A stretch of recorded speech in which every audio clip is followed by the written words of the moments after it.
I want myself to be a better person than I was yesterday.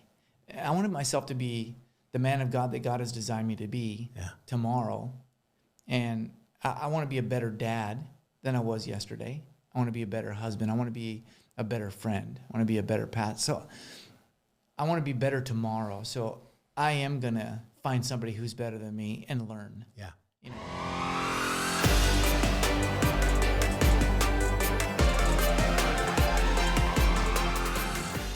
Russ Jorgenson is the pastor of a church in Kelso that I can never get right. So Kelso Christian Assembly. Oh, come on. You could at least let me go. make a mistake. Yeah. Kelso Christian. I grew up Kelso First Assembly when the name was changed back 15 years ago. Yeah. Something like that. Yeah, 13 years ago. Yeah. And he has been the pastor there for some time now. Been pastoring 37 years. Is that what you're talking about? 35 years. 35 years. Yeah. Crazy. Yeah. And I remember when pastors were only at a church for 5 or 6 years. And they moved on to that was a other youth churches. pastor's kind of scenario, you know? Yeah. They would get there for 2-3 years and then take off and then 2-3 years. But it just seems like things have changed dramatically. I mean, you see guys staying longer and the churches, I think, adjusted to that. They were used to a lot more movement in leadership. Yeah. There's been a lot more stability in leadership. I think it's been really good for the church in a lot of ways. Yeah. So anyway, we're going to talk about all things church today, but mostly about leadership because that's where your groove is. Not just leading yourself, but raising up leaders. So what I'd like to do is I'd like to talk about the first 10 years, the second 10 years, and the third 10 years, and how you approached leadership in the first 10 years, how that shifted in the second 10 years, and then most of the time today I'd like to talk about where we're at now and how you look at leadership and what you feel like compelled to bring to leaders and try to encourage in leaders and try to hopefully build into leaders and to prepare them for what's ahead. So if that's okay with you. Yeah, absolutely. So what was the first 10 years like? Where were you and what were you thinking? Well, my first 10 years, I was in Warland, Wyoming for 3 years. And I was youth pastor there. And that was more of just, it was a very rural community out in the middle of nowhere of Wyoming, you know. And there's not much in Wyoming. Warland, Wyoming, man, it was not much. But so that was just basically, you know, we had a handful of kids there, and but it was a very for my first ministry experience, it was an amazing time. My pastor was amazing, and so we were there. My pastor was a part of the ministerial association, and so if the Baptist pastor was going on vacation, then on Sunday I was down there speaking at the Baptist church. He farmed me out everywhere, and but I was the only youth pastor in town, and so all the churches connected together, and we did youth events together, and so it was a very fun experience, and it was a great time of ministry. And so that was my first 3 years, and then from there we went to Bend, Oregon for 9 years. Yeah. 8.5 years, I think, yeah. And so we were in Bend, Oregon, and that was a total shift from Warland, you know, because I interned and I started at Cedar Park in Bothell, Washington when I was in college. Yeah. Which is a big element, you know. So we had a large youth group, and then I went to a small little town, and then I was there for 3 years, and then we went to Bend, and then Bend was an adjustment, and that's when I started to have more youth staff, you know, because my first part in Warland, we had maybe 1 or 2 parents that would help out here and there and do all-nighters and events and stuff like that. My wife played the piano, and so we did worship, and I spoke, and, you know, that was our Warland experience. But in Bend, I ended up having a couple of youth staffers, and we had a college in town, and so a lot of other youth pastors in the city. And other youth pastors in the city, yeah. So I had quite a few youth pastor friends in Bend, and so we all get together and do stuff together. And the network was a little bit closer too with the Assemblies of God. We had Redmond was closer, Prineville was closer, Madras. And so all of us youth pastors would get together also monthly, and then we'd start doing activities and stuff together. And so, but that changed from, I had to learn to start helping and use youth staff, and so which is a different kind of leadership. Yeah, letting people experience and letting people be in charge of something else, and not doing it yourself. And so, that turned out to be really well. And then from there, I ended up moving up to back to Cedar Park, where I originally interned. Wow. And so we were there for another 8 years. So now we're in the second 10-year slot. Yeah. How did you look at leadership differently than in that first 10 years? Well, I think the first 10 years was just survival mode, experiencing, trying to figure out, who I was. Yeah. Growing up, I never had a youth pastor. I lived in Glendive, Montana. So we were a little bitty church, and there was 12 kids, 14, 15 kids in the youth group. And we never had a youth pastor. Our church couldn't afford one. So so my first 10 years was probably trying to figure out what this looks like. Mm-hmm. And just growing. And well, after 9 years in Bend, you probably had a pretty good idea of what you wanted to do too. Yeah, I did. I still wanted to stay in youth ministry after I left Bend. I stayed in youth ministry. I was, a lot of my friends at that time were already starting to look at lead positions and taking smaller churches or, going to be a lead pastor. And I just had not felt released to that yet. And my wife. What do you think was going on? I don't know. What was the Lord up to? He put me into Cedar Park, and I think that's where I really learned to lead. Was a different style, because when I went to Cedar Park, then I had a large youth staff. So we started out with under 100 kids, and at our largest, we were running about 350 kids there. But I had 60 youth staff. Wow. And so inside that 60 youth staff, I had 10 really close youth staff.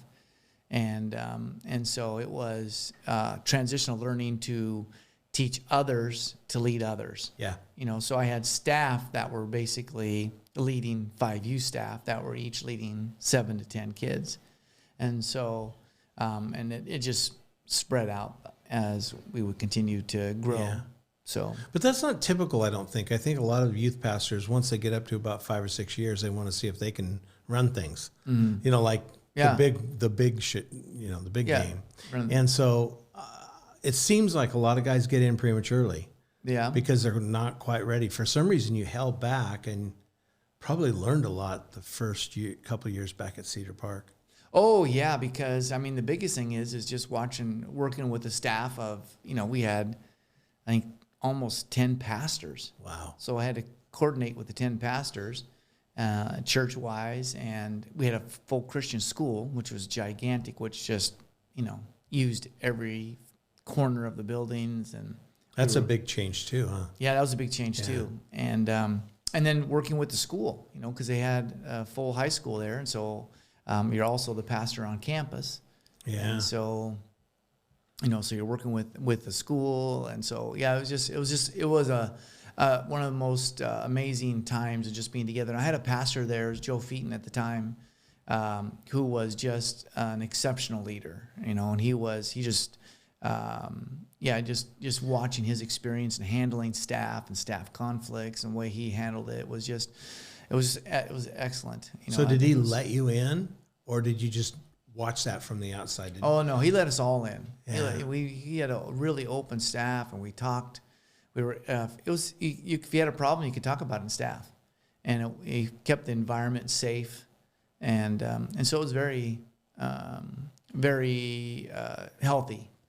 And so at that point, you had 3. You worked under 3 really healthy pastors. Yes. Yeah. That makes a big difference too. Makes a big difference. You hear horror stories about some of the stuff that guys learned the hard way from pastors who were really inefficient leaders. And yeah.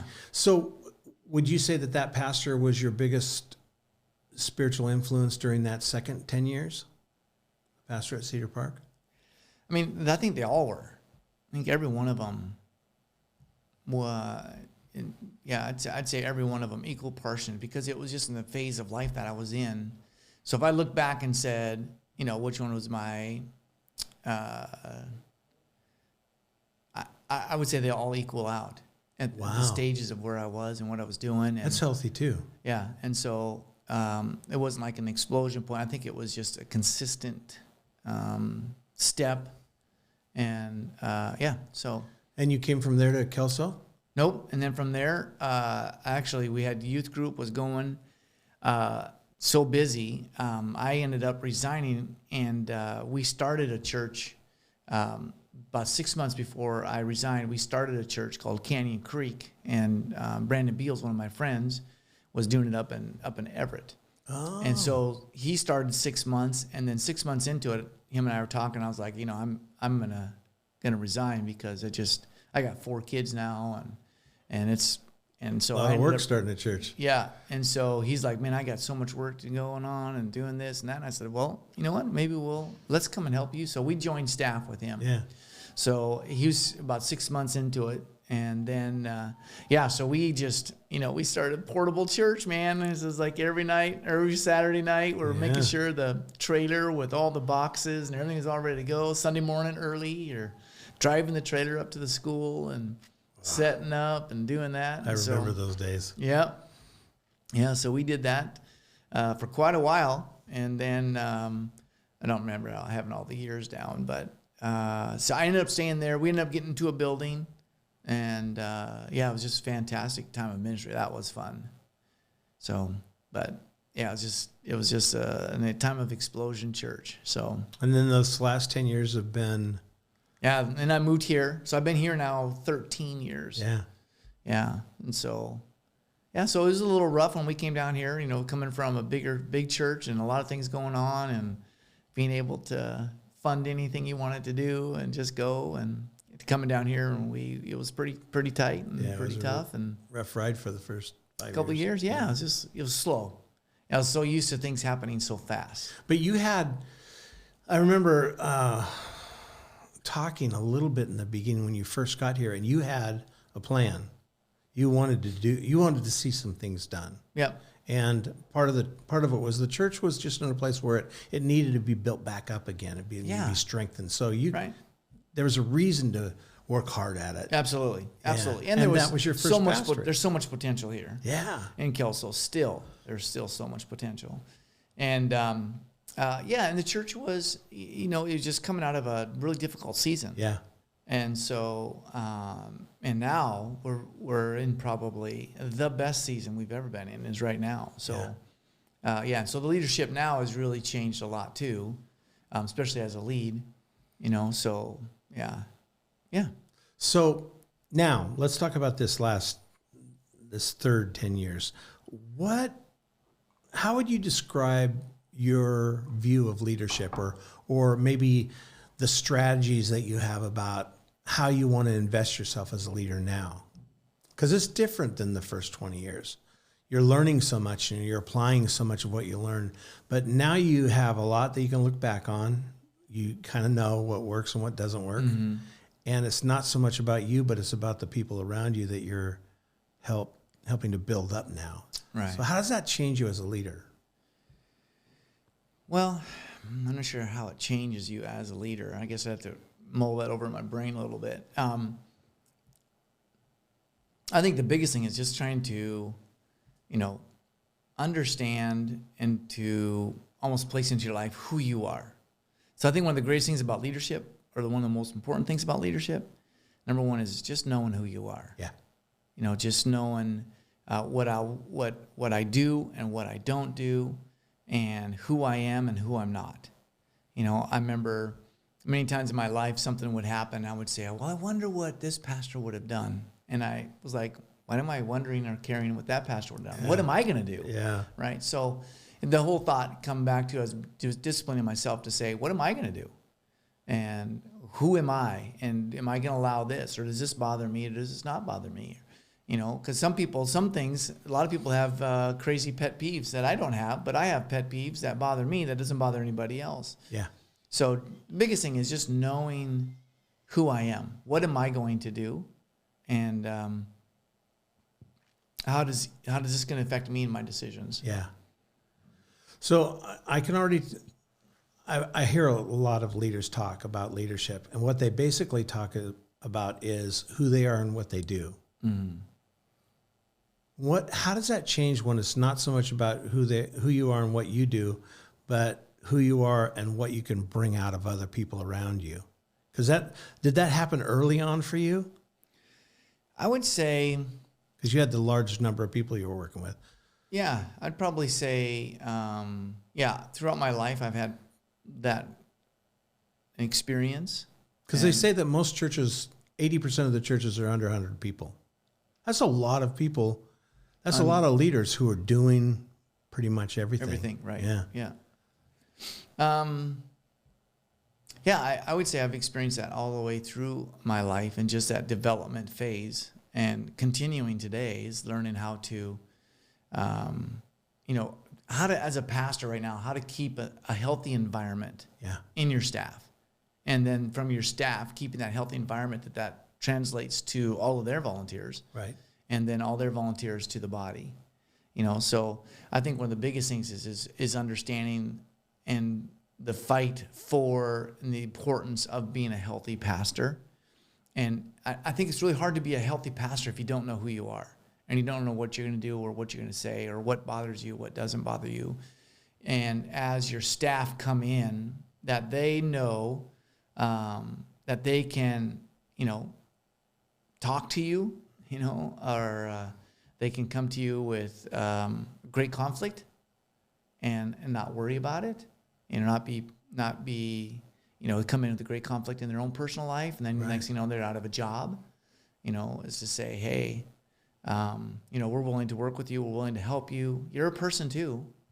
And do you think that that's something that's innate in people, or can you bring that out in somebody? Because that whole idea of knowing who you are, you'd think that would be an easy thing to No, it's not an easy figure thing to out. do. No, it's not. I think a lot of people have very difficult time putting that And together. discipleship's an important part of that, isn't it?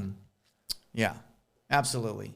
Because I think so many times people always look at other people and say, well, if I could do it like they're doing it. Yeah. Or, well, those guys are doing really well over there, and if I could be like that person, or, you always see or hear other things. And, so I think a lot of times you want to be like that person. So when you're talking to somebody, a leader you're in a mentoring role with, and you see them doing that, you see them caring a little bit too much about what other people think. How do you approach that as kind of from a mentoring position? How do you encourage them and pull them out of that?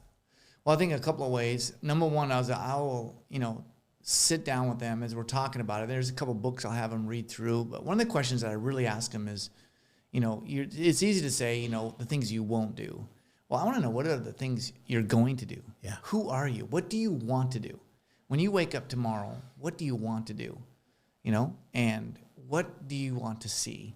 Do you have, are you looking at the church in the future? Are you thinking about yourself in the future? Are you thinking about your marriage in the future? Are you thinking about your kids in the future? What do you want to see tomorrow? Yeah. And begin to think about that. Begin to make strategic goals in your life, not only personally, but also in your family and in your church and in your career and who you are. Where do you want to be? Where do you want to go? So I think a lot of, get your eyes off of other people and onto yourself. And I think a lot of guys don't know how to invest in themselves. Yeah. They don't know how to invest in themselves. Explain that. Well, I think one of the biggest thing is investing in myself is, how do I make myself a better leader? And, one of it's hard to lead other people when you're the lid. Yeah. And one of the laws is, the law of the lid is, when a leader's not learning, he's not leading. And so a lot of guys just get into this, they feel numb, and so they don't really get into a learning mode, and so they don't lead. Yeah. And so if you're not learning, you're not leading. I mean, you might be faking it. You might be pulling the same routine over and over and over again, and that gets very unfulfilling. Well, not only that, but you can start to second guess yourself, feel absolutely. shame, Yeah. disqualify yourself. Right. Absolutely. It's a dangerous place. Somebody told me earlier this week, if you stop learning, you stop living. Mm-hmm. It isn't like you get stalled and you get stalled there. You actually start regressing. Exactly. And I think people around you can see it. I mean, my wife can see it when Yeah. I'm in that place where I'm like slowing down, taking it easy when I probably should be investing more Right. and working more towards moving forward. And so I think it's really good to have people in your life that can see that in you and say, and encourage you. Right. I remember when you used to talk about all this other stuff. Where did all that stuff go? Right. Where all those things you were excited about go? Right. And I think that's the thing about self-investment is I want to learn more and see more. And so I hang with people that are maybe years ahead of me. You know, so maybe you've been in your church 15 years or 18 years, and what does that look like for you? And maybe you're running 200-300 more than me. What are you doing? What was the transition in your staff? What did you have to do? You know, so I like to hang with those guys. So, you know, we'll hang out, do coffees, do lunches, and just talk back and forth and listen to them. Sometimes we'll get into groups of 4 or 5 of us and just kind of just talk and hear some of the struggles. And then, you know, I've taken classes, you know, take a class. There's the Assemblies has a lot of they have a lot of coaching opportunities. Yeah. So if you want to, like if you say I'm in a church at under 100, I think they call it 120. If you're under 120, then the network puts on these big conferences. So you can, every year in January, you can go to this breakaway that's just for churches under 120. And you can come there and then you find out all these resources. You find out all this information that helps you. All of a sudden, you can go on this webpage for under 120 and all these graphics, really cool graphics, are all free. Yeah. You know, you want sermon titles and free graphics, it's all free. And you want help with your webpage, you sign up here. There's a guy that'll call you up. He's, you know, in a bigger church and he's got some time on his hands. And he's like, hey, I can look at your webpage. I can straighten it up. I can do this for you. Yeah. And there's all these things to help you. But if you don't seek that out or if you don't use it, then you're just not self-investing. It's funny how we get intimidated by that too. Like we don't really want to talk to somebody who's actually a little further along in things because we just feel insecure. And like if you really are serious about learning, you'll spend a lot of time around people who are better at what you want to do than you are. Like I love playing golf with people who are better than I am. Yeah. Because I'm like, do that again because I want to see how your because my backswing doesn't feel or look like that. Right. And you can just learn by being around those people. Yeah. I would say the other way around for me. I mean, I want to be around people who are a step ahead of me. Yeah. Yeah. So, and So you got to kind of get over yourself. Yeah, absolutely. And absolutely. Look at and that's part of self-investing is, yeah. You know, I want myself to be a better person than I was yesterday. I wanted myself to be the man of God that God has designed me to be tomorrow. And I want to be a better dad than I was yesterday. I want to be a better husband. I want to be a better friend. I want to be a better path. So I want to be better tomorrow. So I am going to find somebody who's better than me and learn. Yeah. You know, and I'm in my later 50s. Whew. I'm still wanting to learn. I'm not saying nothing. I constantly want to learn. I want to learn stuff. I want to energize my brain. I want to do Sudoku. I want to do things that make my brain work. Yeah. And I want to learn new stuff. I always want to learn new stuff. And do you ever get tired? I don't think so. I mean, I get exhausted from times from working a lot and doing stuff and playing, but I don't think I wouldn't. Use You're not tired of learning. I know. I'm not. I just mean tired. Yeah, I mean, I would be tired. I mean, I could be exhausted where I'm just ready to go to bed. Yeah. You know, but yeah. So. But what do you see when you see a pastor running, a leader running into obstacles over and over again? How do you help them deal with obstacles?